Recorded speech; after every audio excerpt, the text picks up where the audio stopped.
En esta cápsula de pura pantalla, zombies, zombies y más zombies, ya que vamos a entrevistar a parte del cast de Fear the Walking Dead.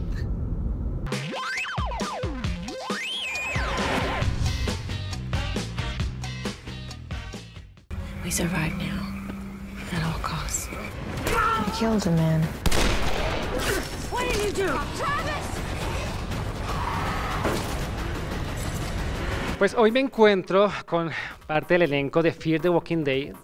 Guys, how are you? Welcome to Mexico. Thank you very much. Thank you. We're excited to be here. Mucho gusto. Tell me about your Spanish. Terrible. No. It's not great.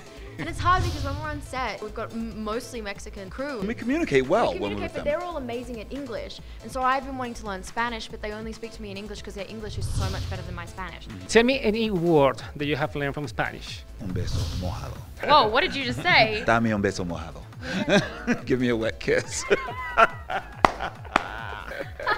So let's talk about the third season of Fear the Walking Dead. What can we expect from it? I think it's just so much more action, and we've got a great new development of our characters. I think season 2 we saw them kind of deconstructed a little bit and put in a situation trying to just understand and be in the apocalypse, and so now we finally have more fully formed characters, again getting their kind of mojo back and finding their independence and being really warriors in the apocalypse. This season, you guys move from the boat to a valley between Mexico and the United States. How does it change the whole story? There's a lot of themes that we explore in this season because of the change in location and new characters that come with that. It sort of just emerged as they were writing, and it wasn't planned or anything, but there are some interesting reflections parallels in and it, yeah, it's become quite relevant. How much your characters have evolved?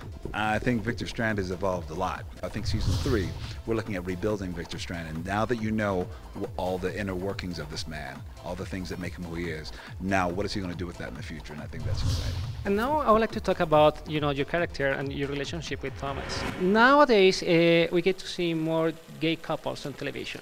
What's your opinion about it? I still don't think that we see many depictions of very complicated human beings generally. And I think especially when it comes to gay and lesbian characters, I think a lot of times they suffer certain tropes of being the fabulous, funny friend.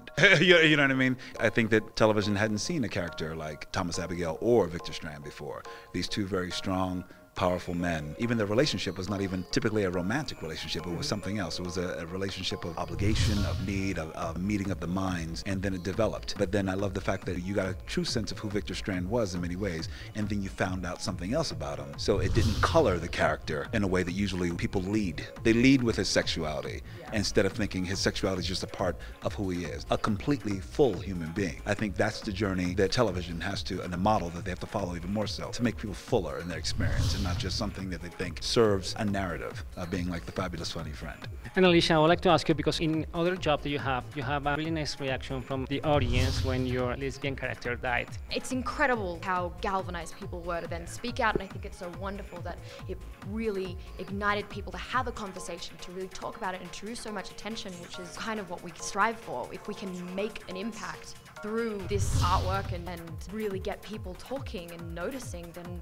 I think that's a fantastic beginning to really push more of these themes and ideas. But also as for, petitions, and it's so wonderful that people are so passionate. This is the safest place to live in a world gone mad.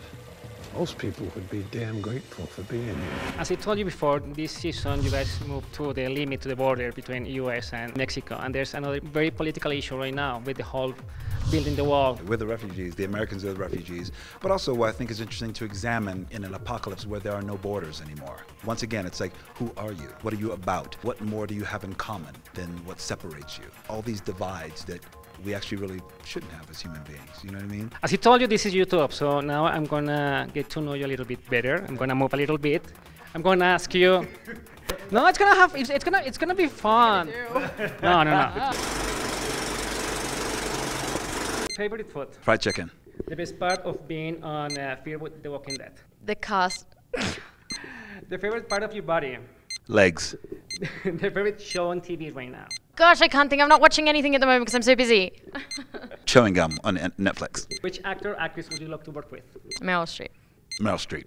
What music do you listen to? R&B. I mean, a little of everything. Favorite movie? I've been watching The Godfather the last 3 days, and I'm just like obsessed. Spirited Away. Oh, great choice. You wish you said it, don't you? No, I like my choice. Best Mexican dish. The steak at Finca Altozano in Valle de Guadalupe. Yeah. I loved the tostadas at the tostada stand in Ensenada. That was amazing. Okay. You know the one. There is the only one. Your biggest fear? Not being able to remember anything. Oh God, that was like a serious one. Mine was gonna be like, I don't want like to take like needles. I don't want that. What was your plan B in case that you weren't successful as an actor? No plan B. Never a plan B, only plan A. Okay, just give us one little advice if you wanted to be a zombie. If you wanted to be a zombie, Yeah, a big advice. don't bite people. I'd just say bite all you can. Okay, your favorite Latin artist? I want to say, Well, Shakira was like You wanna say Shakira? it when I was. No, Santana. There Actually, Buena Vista Social Club.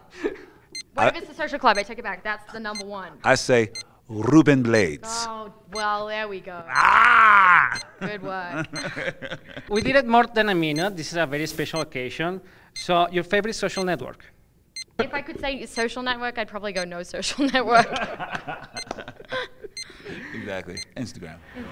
Why it is important for you guys to be here in Mexico and to get to know that a lot of people in Latin America are your fans? I mean, it's such a big part of our show. We work with people from so many different Latin American countries, Panama, Costa Rica, Cuba, everywhere. You know, all our Latin American fans to know how that's really, it's been an enriching experience for us. So we want them to share. I would like you to invite the people in PuraPantalla, our viewers, to watch the third season of Fear the Walking Dead. Join us for the 3rd season of Fear the Walking Dead. Every Sunday, and we can't wait for you to see it. It's a really great season. Yeah. See you then. Thank you for being here and thank you for your time. It was really, really fun. Y ustedes ya saben, recuerden seguirnos en servicioagencia.com, suscribirse a este canal, dejarnos sus comentarios, sus preguntas, díganos qué tal les pareció Fear the Walking Dead y obviamente los invito a que vean esta tercera temporada en AMC o AMC. Así que nos vemos. Yo soy Beltrán. Bye.